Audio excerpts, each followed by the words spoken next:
Howdy, folks, and welcome to the Hunting Stories Podcast. I'm your host, Michael, and again, we got another great one for you today.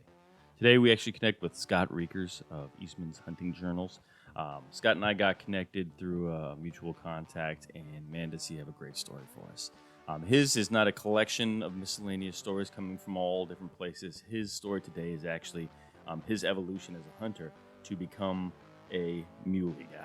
To be a hunter that picks one muley and spends all season going after that particular mule deer. It's a super interesting story. We do run a little low on time, so we cram a little bit in at the end, but I want to thank Scott for coming on the podcast because it's a super cool perspective that I have never heard before. So other than that, guys, thank you guys for tuning in. I also do want to mention real quick, we do have a contest going on right now. Go to our Instagram. The post is pinned at the top. Doing a giveaway. As of right now, it's a $100 gift card and a knife set from Oxford Blade Company with a swag pack. All you got to do is basically follow us on Instagram and you're entered. So I'll stop there and we'll jump into this thing and, let Scott tell you some of his story.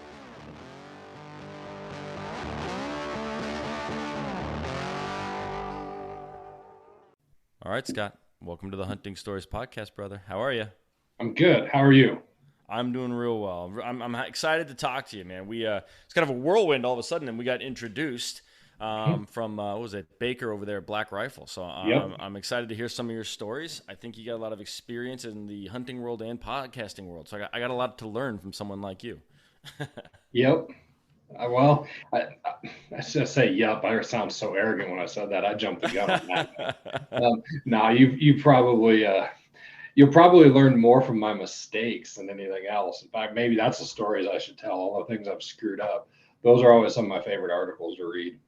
Yeah, you know what? Actually, it's funny you say that because some of the same feedback that I get from a lot of my listeners are we love hearing not necessarily the people that are killing the 300-inch bull every week, but we love hearing these people that are like struggling, doing dumb things, just being in the woods, and like much more relatable stories where it doesn't involve this giant monster of an animal. So we'd be happy to hear some of those if you got them. But why don't we start with this, Scott? Why don't we introduce yourself, or why don't you introduce yourself? Perfect. So I'm Scott Reekers. I am here at Eastman's. My official titles are digital media and podcasts. So anything that comes from our podcast world or anything that touches our website, I'm the project manager for. I don't do the code, but I'm the one that, end of the day, if something's going on, I'm responsible for making sure that it gets fixed or it improves or is constantly growing. So Tag Hub, which we just launched, Tag Hub 2.0, is one of those things. So it's really, really pretty exciting space to be in with that. So those are some of the things that my department touches is really involved. We're a pretty small crew, under 20 people that are here in the office. Giant reach, but under 20 people here in the office. So all of our departments all work hand in hand, and we get to work really well. So it's a fun place to work. But that's officially what my title and responsibilities are. Awesome, man. And so, how long have you been hunting, Scott? I have, since I legally could at 14. This is a funny story. So growing up as a kid in Wyoming, you learn that the age that you start hunting is like a rite of passage for many kids around here. It's a huge deal. Well, for the longest time, you had to turn 14 before you were allowed to hunt big game. You could hunt small game, you could hunt waterfowl and things like that, but you could not hunt big game. The year I turned 14, they moved it down to age 12. Oh, of course. So it was kind of anticlimactic seeing all these kids who didn't have to wait a full 14 years to get their first, deer or elk license. And they're entering the application draw for the first time, and they keep working their way down with it, like the way that they'll do it. Like, oh, you're eligible for the draw if your birthday happens during hunting season. There's all these little snippets on what they've kind of worked it out. And I understand it's about hunter retention. The research says that the younger you get a kid hunting, the faster that you'll actually be able to get them to stay hunting, which is an important piece of the demographic that we're in right now. So that was I've been hunting since I was 14. I'm 39 now. And I haven't I haven't missed a year. Even while I was in college, I still came back and got a couple elk seasons in. It didn't work out for deer season for me to come back, but I was going to school in Texas, but I kept Okay. my Wyoming residency so I could come and do that. So Awesome. been hunting a long time. Where in Texas did you go to school? I went to a little school called Howard Payne University in Brownwood, Texas, an hour south Okay. of Abilene. Okay. Got it. Got it. Yeah. I live in New Braunfels, so Oh, you live real in New familiar. Braunfels. I Yep. had some friends in school that lived there. Yeah, just Or moved here a couple months ago. So okay, I moved here after I put in for the Colorado Draws resident because I'm a Colorado native, been there my entire life basically. But gotcha. came down for work, and it's pretty great so far. But we're not in July and August when it's scorching hot. So my wife and I are already planning on going back to Colorado for like 2 months just to get out of Yep, the heat that's gonna be down here. So I don't um, blame you at all. yeah, it gets toasty down here. But then I'll be back, of course, for deer season, and I'm still trying to figure out all the details of that because it's a lot harder to hunt all this private land out here in Texas without knowing anyone than it is to Colorado, Yep, Wyoming, just sort of checking into the woods. So, but I'll yeah, figure it out. you will. Uh, yeah. So Scott, man, we're here to hear some stories. So, what stories do you have for us? You got any in mind? And if so, why don't you set the stage? I you know I think the best story that I can probably tell is is a long term growth story of how I started as a kid who loved elk, but then turned into a mule deer nut, and the how and why that happened. Yeah, love to Because hear it. I don't I don't get to tell that in long form often, and so I think that's probably the best story that I can tell, but that would also be helpful to the audience, and they can grow from and learn from. Tell a few mistakes, and then tell a little bit more about how I went from shooting mule deer that look little forked horns to my first 30-inch wide 180 plus buck. So I Wow, think that's probably the let's probably do the it. best one to do it, a hunter's progression. So without further ado, I guess I'll start then. So I started at hunting at a very young age. My dad actually grew up in Northwest Iowa. If you know anything about Northwest Iowa, um, it was not, especially in the '60s when he's a young guy, and then into the '70s when he's a teenager. It was not a place that you wanted to go for big game. Now there's deer. There Okay. weren't back then. There just weren't a lot of whitetail back then. It was pheasant hunting. Pheasant were king back then. Still probably are to some degree. However, that's what he grew up hunting, and he moved to Wyoming in 1982, and I was born in 1983. And he was inundated in the culture through church, where there were quite a few guys who said, "Hey, Steve, you need to go elk hunting. You need to come and you need to go with me elk hunting." And my dad at first was like, because he was real intimidated by it, like, I've never done this before. What's this mean? Yeah. And so he had an older guy in church who kind of took him under his wing and said, "Hey, I've got these cow tags south of town. Let's go do that." So my dad's first experience with big game hunting was elk hunting, and it was elk hunting in a cow tag that was fairly easy to draw. It wasn't a hard thing to have happen, and sure enough, the guy got a cow. And That's little did awesome. dad know that the guy actually wanted him more, not for teaching him how to hunt, but for help loading in the back of the truck. That makes a lot of sense. I actually had no idea that you said Iowa. I had no idea there were elk there. Well, there weren't elk in Iowa. There's Oh, no big game at all. So I'm okay. sorry if I was real confusing on that. No, there were no elk. The whitetail deer numbers were not there, and so Dad had no big game hunting experience really to speak of when he moved out to Wyoming. And Gotcha. so Oh, for it was in him, Wyoming. That's the point. Okay, yeah, got it. yeah. So his first elk was he moved to Wyoming in '82, and then kept his growth, as a hunter started, but he he'd never really had someone who really took him under their wing and really showed him how to hunt.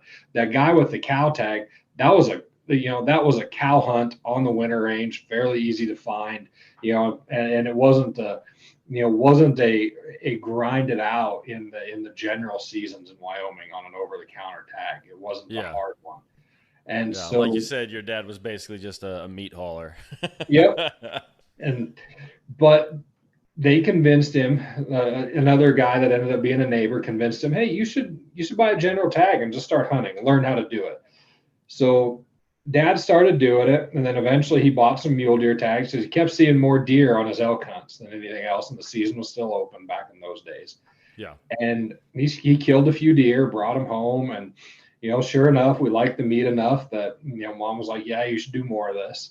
And so he does it for a couple years, but doesn't really have a hunting partner. And then I turned about 9 years old, and he starts taking me along, and I loved it. Like I fell in love with it. I've been camping with him and fishing much earlier than that. We had done that a lot. But as far as taking me with, he's like, I've got to wait until he's a little bit older, which good plan. So I've definitely been exposed to the mountains and things like that. But my first deer hunt, he brought me along, and we had a brand new four-wheeler at that time because we didn't know any different. We rode around on BLM. And so we rode around, and we saw a lot of deer. But Dad back in those days, it was any deer that you could hunt, and he wanted a big bill because he knew that the meat was good. And so he did not kill one that day. He actually missed, believe it or not. And so with that miss, he ate a little bit of humble pie. However, I was hooked. I had just spent a day in the mountains running around with my dad. We'd seen fish in the creek. I saw new country, got a four-wheeler ride, and you better believe that every opportunity I had moving forward, I was asking my dad, how can I go hunting with you? And before elementary school was done, I was skipping every Friday that he had off so that we could go hunting Friday through Sunday. And it turned into a very big deal in our house to go hunting every single year. That's awesome. That's beautiful. That's what I'm hoping to have. I have a 4-year-old, and I'm hoping to have that with him because I'm new to hunting. I didn't have that mentor. I didn't have anyone to show me the ropes. But I'm already getting him excited about coming out with me, and I keep talking to him about it. And soon enough, we'll get him out there, hopefully into a blind or maybe on an antelope hunt where he can stay somewhere and kind of plant his iPad. Absolutely. So that progressed to where I got into junior high. I took hunter safety in 7th grade. And the funny thing was that back in those days in the general area, this general over-the-counter tag in Wyoming, it was very hard to find elk. Now, I'll also preface this. We didn't know what we were doing. We didn't know what we were doing. Like we had no idea. So I take this hunter safety course. It goes well.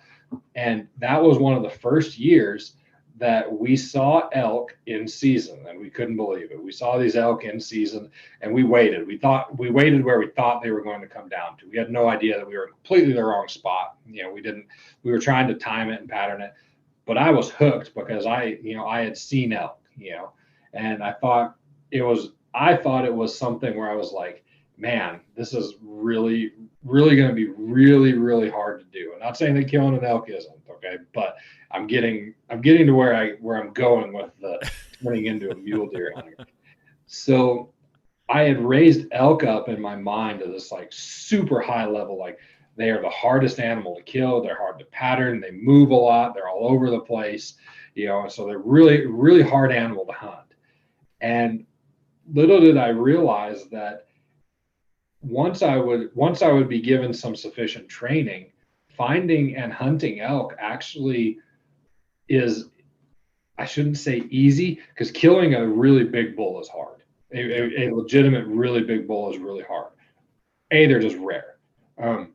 But so what happened was I took this little book home called Hunting High Country Mule Deer, because I realized about the time I got into college that, man, I was tired of just not killing animals. Surely there's got to be a better way. And surely somebody has written something about it. Well, it turns out this guy named Mike Eastman I think had written this book somewhere. But yeah, I think I have it on my shelf. Mine's sitting right up there on my shelf. And so this book called Hunting High Country Mule Deer came out in 97. And I read that book and I realized I don't have to walk everywhere. Because all through my high school and college age, I thought, man, it is luck of the draw. With the way those elk move around, if you're just walking, you might find them. you might run into some. Yeah. Well, that does happen sometimes when you're hiking in the right spots. That's actually good habitat. However, Mike Eastman showed me through hunting high country mule deer that you don't want to be walking through those spots. You want to be glassing them and then go to the one you want, and you only have to walk once. Well, turns out that rule for mule deer also worked for elk. You get to these glassing vantage points and you look and you glass and you sit still. Like if you sit still, you'll be surprised how many animals you actually see that that nobody else saw. Absolutely. And so, never mind ones that just walk right by you. We have a glassing point in our spot. We always have elk tags and never mule deer, but there are mule deer walking 40 yards in front of us just all day, and we're like, gotta remember to put in for the tag next year. Yep. So what happened from there is I read this book, and the next year I killed my first elk, and then I went on a very long streak where some form or fashion of elk died with me pulling the trigger until like it's been a few years since I've killed an elk, believe it or not. The guy who works at Eastman's Hunting Journals hasn't killed an elk in a few years, but I put a lot more effort into mule deer. That's where I'm going with this story. But what happened was I went on a streak where 20 some elk straight. It was, and there was more than one elk in those years because you can get a cow calf tag and a bull tag here in Wyoming. So there were years where I killed more than one, and it was a great feeling to be successful with what I had accomplished. But one of the things I learned in that process was that elk are actually very predictable. They're, especially if you are hunting a lot of the same country that you know really well. Elk are very predictable because they're big animals. They need to eat and they need the high quality food. If you know where that high quality food is, you're going to find elk. And then if you can cross reference that with areas that are very isolated pockets, you're going to find elk. Even when they're rutting, you're going to find elk because isolation away from disturbances are what elk really look for. So once you find those pockets, you can say with some level of confidence that you can kill an elk. And now it doesn't mean you're going to kill a giant bull, okay? But it does mean that you can kill on a regular basis and be a part of that.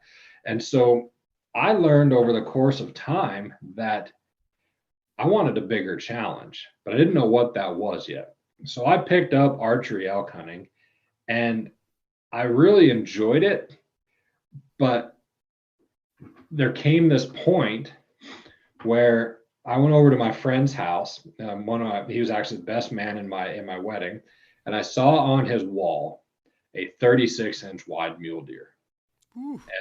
Yeah, a giant mule deer, and the buck didn't score very well, but he's 36 inches wide, and scoring 30 or being 36 inches wide, I thought, man, that thing is crazy. And then Travis told me the story of that hunt, how he had hunted him and what he had done. And I said, next couple of years, I want to go do a high country mule deer hunt. And he said, okay, we'll do it here, And so I said next couple of years. I didn't want to invite myself along on his hunt, and he had some hunting partners, and so I was going to learn how to do the research and that sort of thing, and do some things on my own. But there was this hunt that I went on. It was in a spot that I had gone archery elk hunting, and I'd found some archery elk, but just full disclaimer, I've got my bows back there, that sort of thing, but that's not like a claim that I'm really good archery hunter because I live at Tampa Car and Brian Barney. I'm a rifle mule deer guy through and through. Gotcha. So like full disclaimer when I say that, but I had gone into this area and man, I had seen some nice bucks, and I saw that its opening day was a little bit later. So I'm like, you know what? I'm going to go in there. And I go in and it is snowing. I think I'm about 25 at this point. This is quite a while ago. And it's snowing like crazy. There's about 6 inches that's getting dumped. And I go into the same spot where I'd seen those bucks before. And sure enough, there are 3 mature bucks standing there. One that is like head over tails bigger than the other 2. And I I should have just leaned next to the tree, gotten a solid rest, but I didn't. I thought I needed to get closer, and I screwed it up. How He was, far were they at that point, you think? I was, little caveat, that rabbit trail, I don't know, but I know they were Okay. close enough. And the reason I'm giving you that caveat, I couldn't get to my rangefinder, but my rangefinder was an old model at that point and was very unreliable. Same guy that I talked about, Travis, he gave it to me because at that point I was in full-time youth ministry and could not, I couldn't afford anything. And Yeah. so he gave it to me because he got it when he bought his new set of binoculars from Cabela's. They had a complimentary rangefinder that went with it. Gotcha. He got an updated new set. He's like, Scott, if you want this one, you can have it. It's all yours. I was like, okay, I'll take it. Thanks. Perfect. And rangefinders are a little suspect in the snow, anyways. I've been in some archery ranges where I'm like, I'm getting 1 yard on everything. Yep. Mixed reviews. So I couldn't even get it out for this particular shot, but it was under 200. So my rifle is sighted in for 200, and I would have smacked that buck. I should have just shot him, but I didn't. And I regret that to this day because I don't know how big he was in my mind. He's probably grown in my mind over the years, The legend has grown as well. Exactly. And I got lucky because this was a rifle elk where I hunted back then opens October 15th. And so this was a window where I could hunt mule deer. There was no pressure to be finding out because at this point I was starting to put pressure on myself like, you've killed a lot of elk. You better keep killing them. It's kind of that competition with yourself where you want to get better. You want to kill a bigger bull than you did the last year. And I've been riding the Raghorn Express for quite a while, at that point. And so lots of dead elk, but not necessarily like anything big. So I was trying to kind of ramp that up. But then this mule deer bug, after this encounter with that big buck, big buck in the snow, he's wider than his ears. He was probably 27 wide, big, typical, just heavy. Yeah. And I didn't even get a shot at him before he realized I was there, and then he took off up the hill. It's brutal. Yeah. And there are about 3, maybe 4 bucks that I really regret that I didn't get a shot at. He's one of them. And if I, coulda, woulda, shoulda, what ifs, etc., they don't count for anything. Yeah. But they do count in lessons learned. Number one, if you think you have the shot, get set up and figure it out. Because if you're sitting on the ground where you're going to get set up, you're more likely to get a shot because your profile is smaller. I was in the trees, but because I moved around on a little ridge inside the trees, rather than getting a tree, right in front of me and getting set up underneath where I would have been, been perfect to get a shot, I missed my opportunity. Yeah. And so with that in mind, that's definitely a lesson learned, my own stupidity, but young guy in my 20s, had a lot to learn at that point. But I got the mule deer bug. If I'd had 3 more days to hunt, I think I could have found him, but I didn't. That time was on a short supply. And I also realized at that point, I was like, you know what? I'm going to learn how to be proficient in the backcountry. I had done some backcountry hunting, but I had not stayed 6-7 days at a time. Gotcha. And I said, I'm going to learn how to do that. I'm going to do it well, and I'm going to get good at it. And how deep were you when you were on that one mule deer that you just told the story of? 4 miles. Okay. Gotcha. So not just super kind of thinking, far. I need to stay here and, just get back there, be able to stay there when the opportunity is there. Yep, live there. And that section, in all honesty, as far as some of Western Wyoming outside of the wilderness goes, it is definitely some of the most remote you can do. A lot of guys use horses in there, but I've found that there's a window of space where the day hunters don't go, and then the horse hunters, it's like they don't go either because they try to go past that distance. Now, I will say that in the most recent years since COVID, I've run into a lot more people in those distances. Part of it is our gear's gotten better. Okay, that's the people have figured out how to stay longer, and then they're more efficient. Our clothing is way better, so that's something I definitely learned in those years following those hunts, that just invest in the gear. Yeah. like figure out how to save up for it, sell something else. You don't need all the, there are things in life you probably don't need that if you're just to spend on your hunting gear, you'll be a lot more comfortable. And that was how I balanced it with family and not having a ton of money when I first got started, is that's how I made it work. I figured out things I could sell that I just didn't need anymore that I could use to buy better hunting equipment and make life much more comfortable. So I could stay 4 or 5 days. And so the next year, my buddy Travis, his schedule didn't work out for his hunting buddies that he spent a lot of time with, and he called me and said, "Hey, I can go, opening week of Wyoming deer season if you want to backpack in with me." And I said, "Let's go." I didn't even hesitate. We figured it out. So we booked aside 7 days, and I killed a 170 buck on opening morning, and Travis and I spent a lot of time scouting that summer. I believe we did 2 separate scouting windows, and we figured out where we wanted to go and what we wanted to do, and it was a really good hunt. We had a lot of fun. Travis had 2 misses on that trip that I'm pretty sure still haunt him. One was a 190 typical with a sticker off the left side. So it was a big buck. Like it was a big buck in that, one of the things I look for maturity wise is, especially if they're alone, does the buck's head bob when he walks?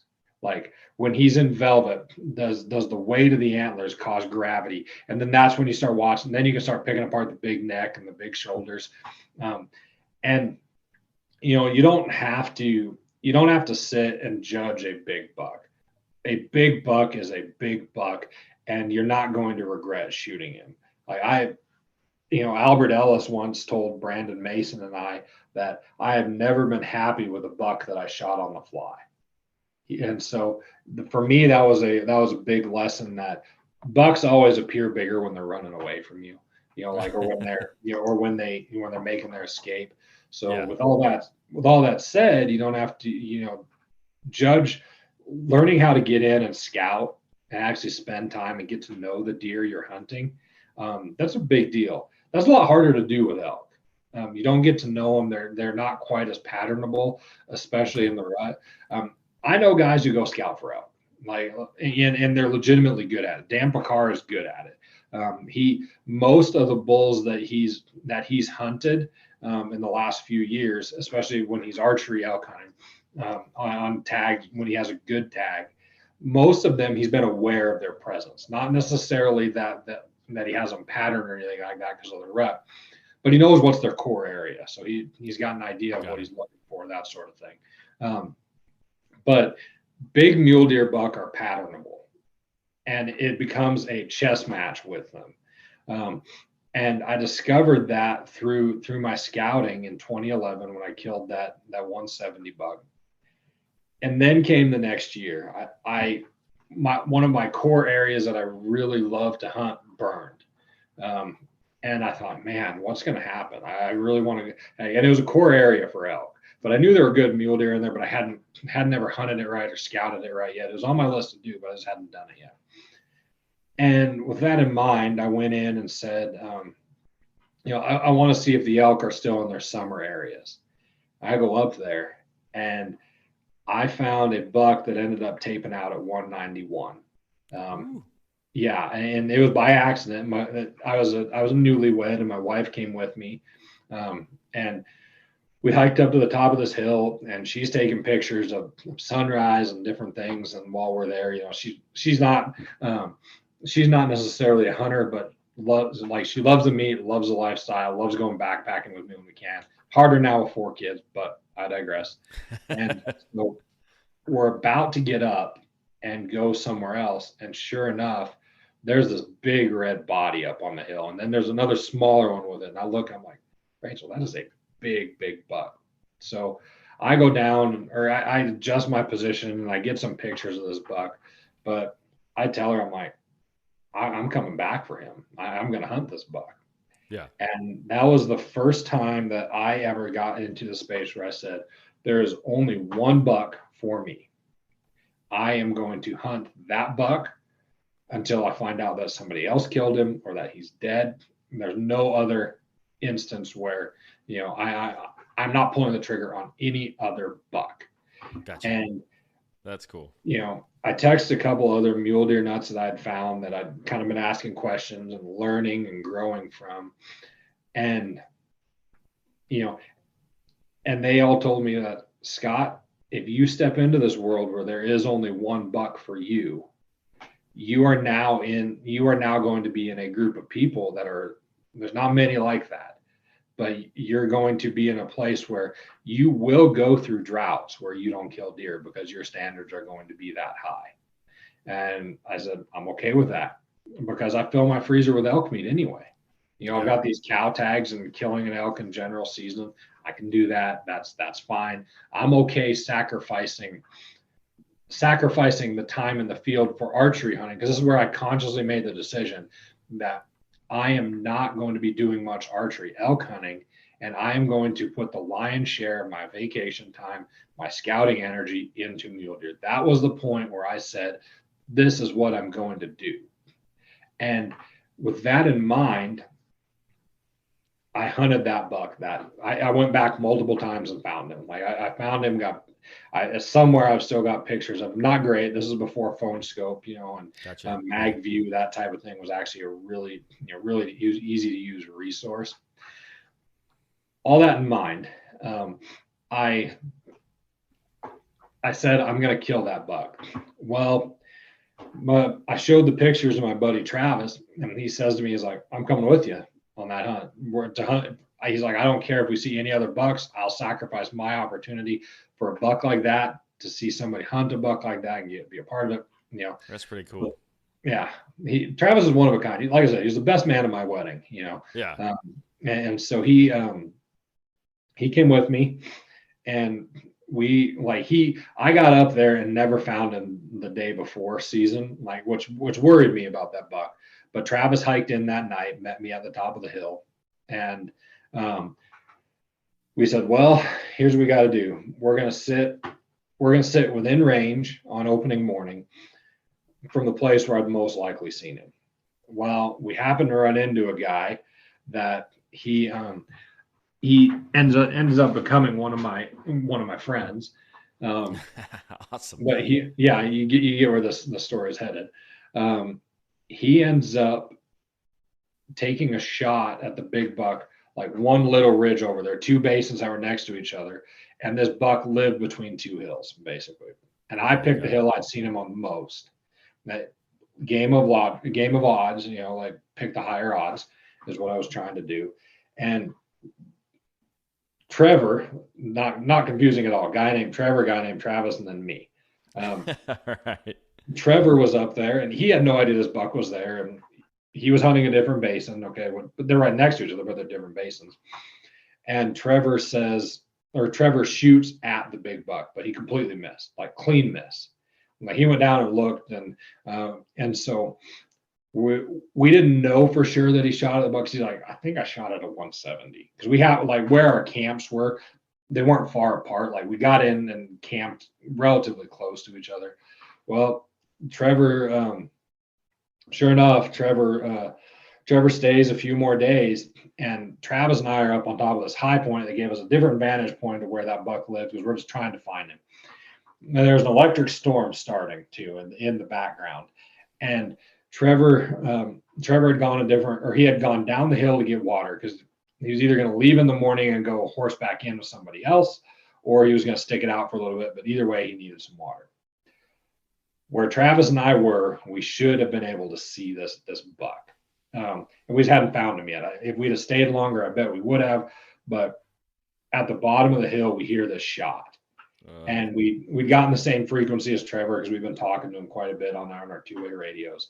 And then we hear two more. And we're like, oh, Trevor got a buck. But, you kind of in the back of your mind, you're hearing this thing, you're like, uh-oh. Did he get the one I was after? Exactly. And so, like I said, if if he'd have been a friend before, he wouldn't have done it. That's just kind of one of those codes among mule deer hunters that if you hunt together, you don't hunt the same bucks. You kind of have your own space as you go and look and that sort of thing. And that's kind of a code I have among my friends that I hunt with. That whoever found the buck gets first dibs, kind of deal. That's a great standard. it makes it way too easy, Yeah, and you have to have that set in place ahead of time, otherwise it creates a big issue. And there's no question. And now I'm of the mindset that anybody who finds that buck, they have, if they put in the work, I'm happy for them. And so one of those things that Trevor ends up killing that buck, but he messages us on the radio, "Hey guys, I just killed a buck." He's like, "The good news is I just killed a buck." He's like, "But Scott," he's like, "I think it's the one you may have been thinking about." And I was like, "Okay, fair enough." But I wasn't going to be upset because, sure enough, we get down there and it was him. There was in between his forks on the passenger side, there was a little sticker that came up, clearly identifiable. Yeah. I was like, and we're like, "Yep, this was him." And so, gave him high five, congratulated him, but taped out at 191. Well, here's the crazy part. Now we're getting to one of my next misses. Yeah. So it's a journey. It's a journey. It's a journey. It's 100% a journey. So in 2012, I did not kill a mule deer, but Travis and I found a couple more days and we said, "Hey, we're going to go into this area. It was the same area I'd gone a couple years before where I didn't get the opportunity, but there was no snow this time." So we got to the top of the hill, found some good bucks, but nothing big. Nothing big where we're like, "Yeah, we need to shoot one of them." It's just not, we just didn't see anything. So we go, and about noon, which is crazy because you usually don't see a lot of deer at noon. We went to this new point and we're just glassing the edges of trees, seeing if we could find anything bedded, that sort of thing. And sure enough, this giant bodied deer steps out.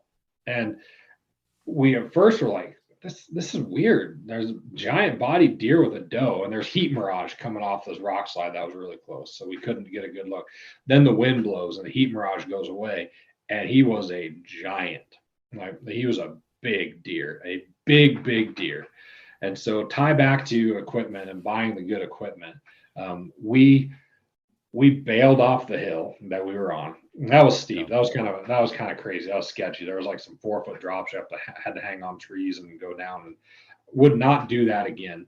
In fact, my wife, probably would not appreciate me even telling that story. But we get down the hill and we hike over. We ate some food before, like heated up a mountain house, ate food before. Another little trick: eat before you go sit for a long time, so your body's digesting and generating that heat, so you don't get cold. And so we went and we sat in the shadows, and we thought we were in the right gap, and we were. The buck steps out, but I got a very serious lesson in declination as far as being a shooter goes. The distance was 375 yards, a completely doable shot with my 300 Weatherby mag. And I went and tested afterwards. My scope was not off. It was a clean 100% miss. What had happened was I did not account, I leveled it off on his back shoulders for 375, then went a little lower, but I went right over his back. Huh. Yeah. Travis was like, "Why'd you rush a shot?" I was like, "I didn't. I was steady." But I got a lesson in declination. And so when a 375-yard shot at a steep angle is probably actually closer to 200. Yeah, I should have held that. They have rangefinders for this at this point, right? Yeah. Okay. Well, this would have been 2012, so they probably did. Like I said, I couldn't afford it. Travis had a decent rangefinder. He ranged it. I don't remember if it had angle compensation or not. I know. I could see that being an issue, especially at those distances. How far, as far as topo lines, how much elevation did you have on them? Oh boy.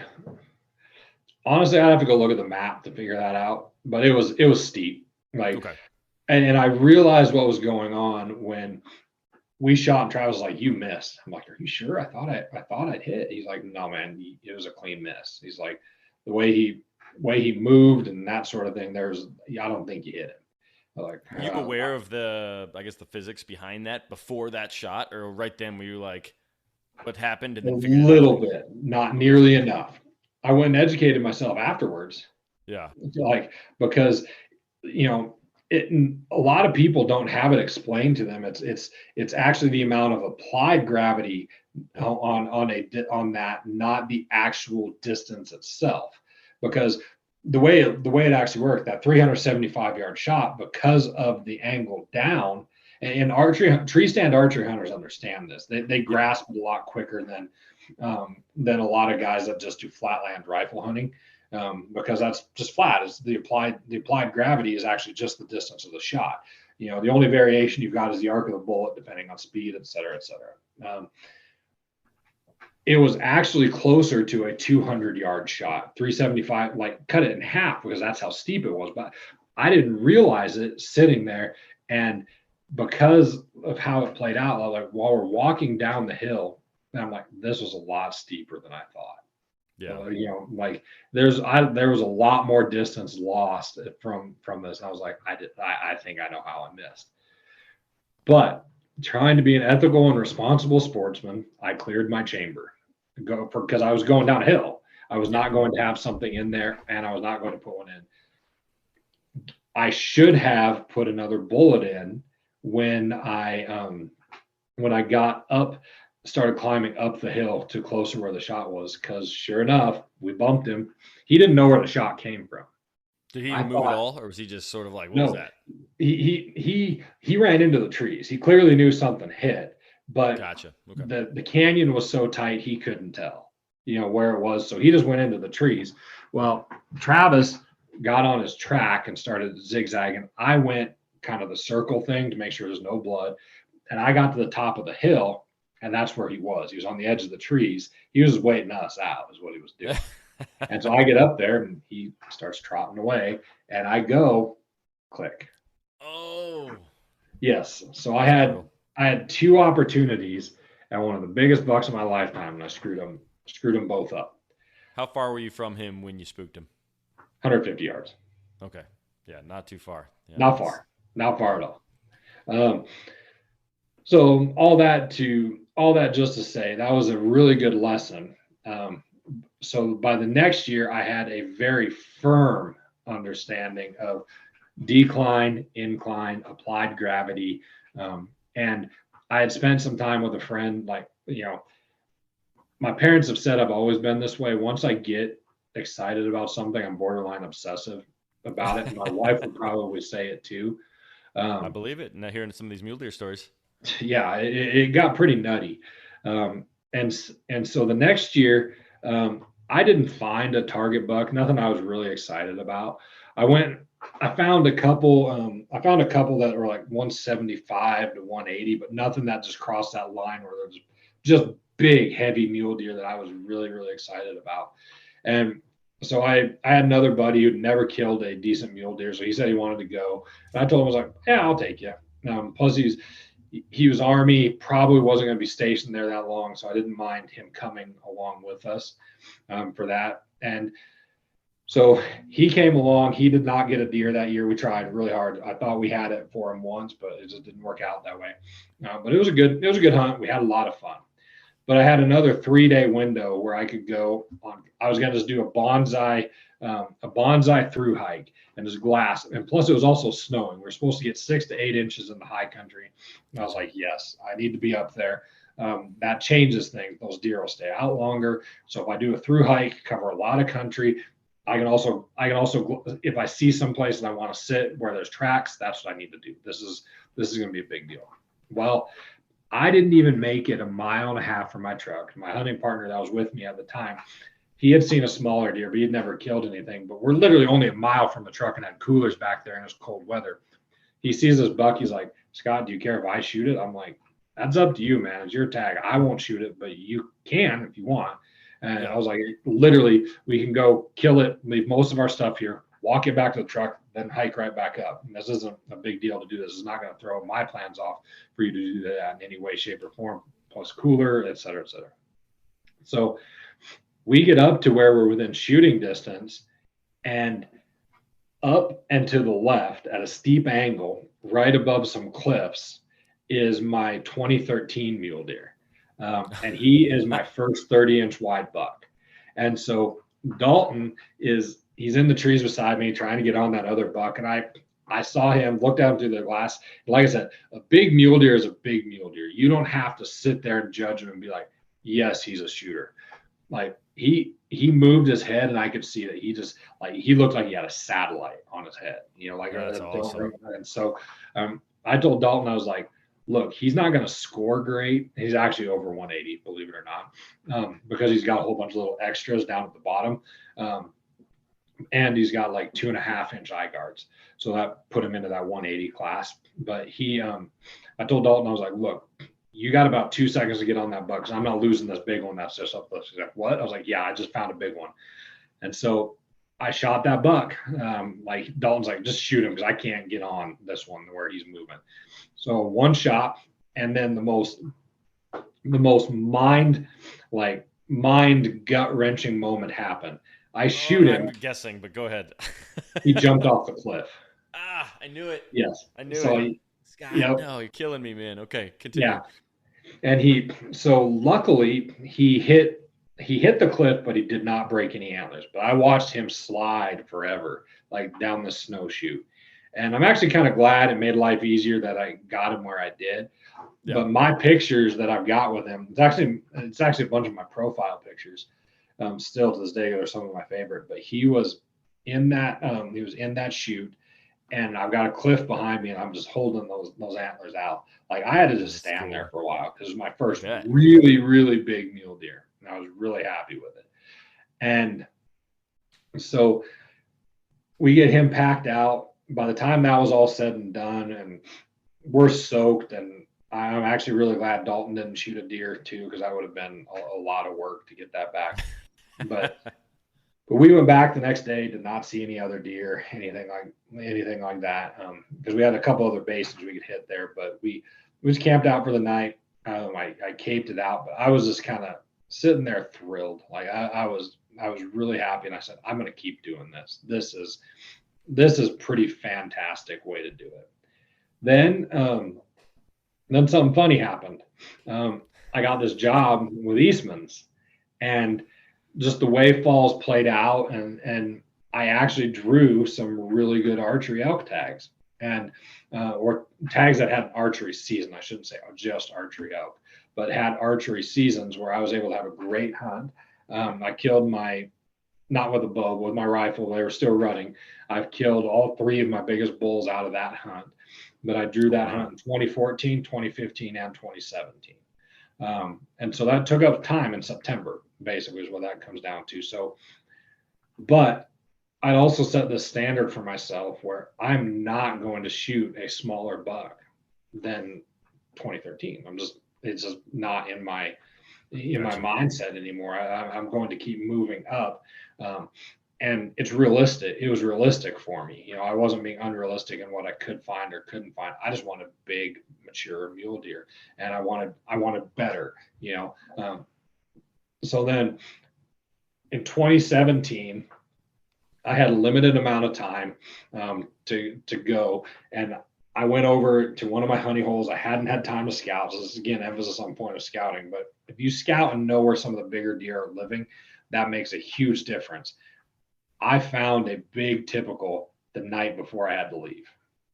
I had no opportunity to go hunt him. So with that in mind, I said, well, I'm going to go back the next year in 2018 and hunt. Well, I talked with Ike, and he tells me, he's like, yeah, let's go. But I really want to take llamas like my dad, Mike Eastman, did.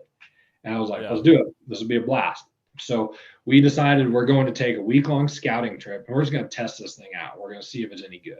And we go up there, and sure enough, we find some big bucks. We're like, how are we going to pull this off? And I told Ike, I was like, well, I've got 2 days where I can come back over by myself. I'll do a scouting trip over here. I'll hike in here and stay. Let me see if I can figure out a way to kill these bucks where they're at. And sure enough, I found those bucks back when we were hunting again, but I found a bigger buck on the other side that was much more huntable. Yeah. And And so he doesn't score as well, but he's just impressive. And then we actually made an episode of Beyond the Grid out of this film, and so everybody can see what buck I killed in 2018. He's a really solid mule deer, big 3x4, technically 4x4, but he's a 3x4 frame because he's got a little sticker where on the one side he should have 4.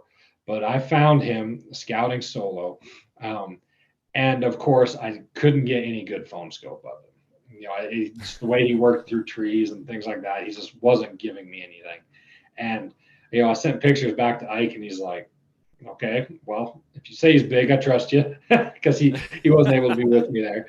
And so we hiked up we got the llamas the next week and hiked back up and we had a great trip. We hiked in on opening day. Just the way timing played out, we weren't able to be in there the day of the opening morning, but it ended up not mattering because I found him. I found him right off the bat, and he was working his way towards us, and we just sat there all day. But the only problem was we had to go back and get water. So I kind of rock, paper, scissors, and I was younger, so I said, I'll go with the llamas. We'll go get a bunch of water. And so I go do it, and Ike sat there. And so we get all the water, then we head back up the hill. And I don't have any, we didn't have any radios or anything like that. And I get back and I'm trying to tie off the llamas and get them some water. And Ike's like, come on, get over here. He's about ready to shoot this buck because he's like, we're filming this, got to have an opportunity. I'm going to figure out how to do solo. But it's like 3:30, 4 o'clock in the afternoon, way earlier than we expected to see these deer come out. And so we move, he goes back, gets on the camera, and I get back in the gun and just breathe, get used to it. And it was a steep shot. It was 486 yards. And I, believe it or not, a 6.5 Creedmoor can kill a big-bodied mule deer at 486 yards. You can go see the footage. He was dead before he even hit the ground. So I shot him, and we had to work our way all the way around to go get him. And it was great. It was a really good experience. Ike and I had a great time together, but it was a next level deer. Sound like Brian Barney when I say that. But Brian Barney says next level a lot. And so we kind of tease him a little bit about that, but great experience. I've got that thing forever immortalized in video. Ike and I had a great hunt. That's super cool. So Ike and I went back the next year. I had found a really pretty good buck. I'd have been pretty happy with. I think he would have scored Boone and Crockett wise. I think he would have scored better than I probably gave him credit for. But I don't know that he would have broken the 185 mark. But I think he'd have been somewhere around 180, 185, kind of depending on how his front forks played out. But I saw him in velvet, but I didn't have time to go back till opening day. And so we hunted him, and just a different set of circumstances. I think I got Giardia that trip. Giardia takes 3 weeks to manifest. You don't get it while you're on the trip. It takes 3 weeks. And so he jumping in to swim with his dog in the river that had happened. So we ended up cutting that hunt short. I went back later, didn't have any luck. There were no tracks. All we were seeing was elk. So we packed up and left that same spot. I quit looking for that buck and went somewhere else. And sure enough, we find we go to same spot that I went in with Travis before, and I find a very big 3x4. And I had time to make one play. And again, getting back to technology is great, but make sure you understand it. I was testing out a new mapping app, and I had figured out my path, how I was going to get there, going to stay out of view, but I didn't trust this new mapping app where it was saying I actually was, because it was jumping big steps at a time.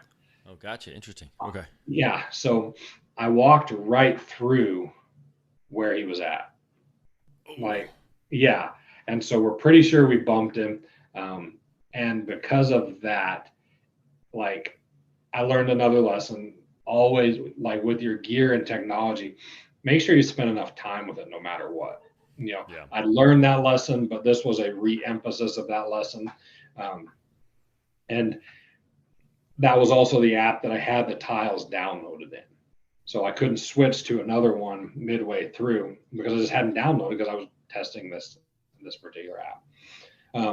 But I should have also used my paper map to, land nav, know where I was at, do the right thing. So that's on me, 100%. I'm not blaming an app. It's just one of those. I didn't trust it because of the way it was jumping.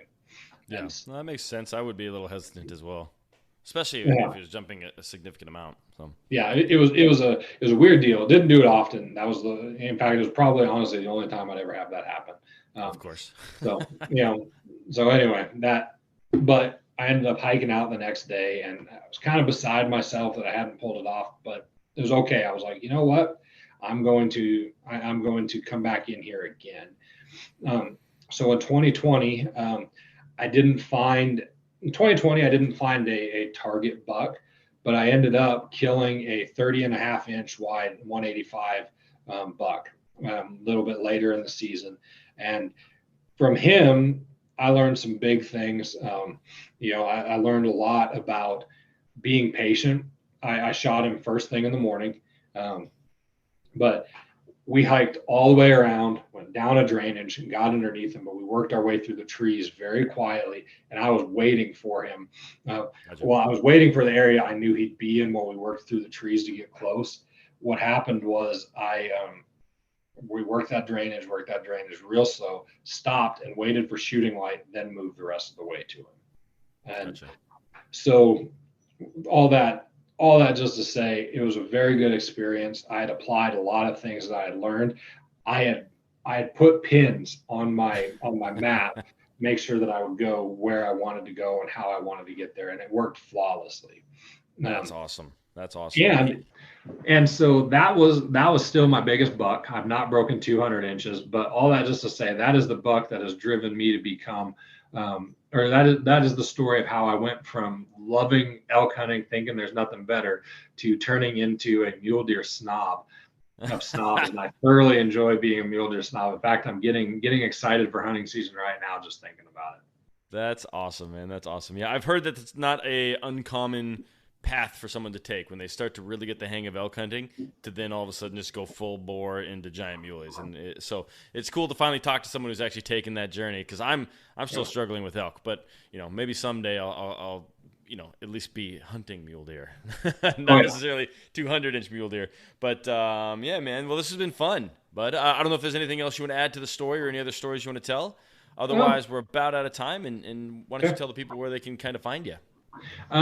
Find us at eastmans.com. We just launched Eastmans 2.0 for elite members. The basic members will be able to see it probably within the next week.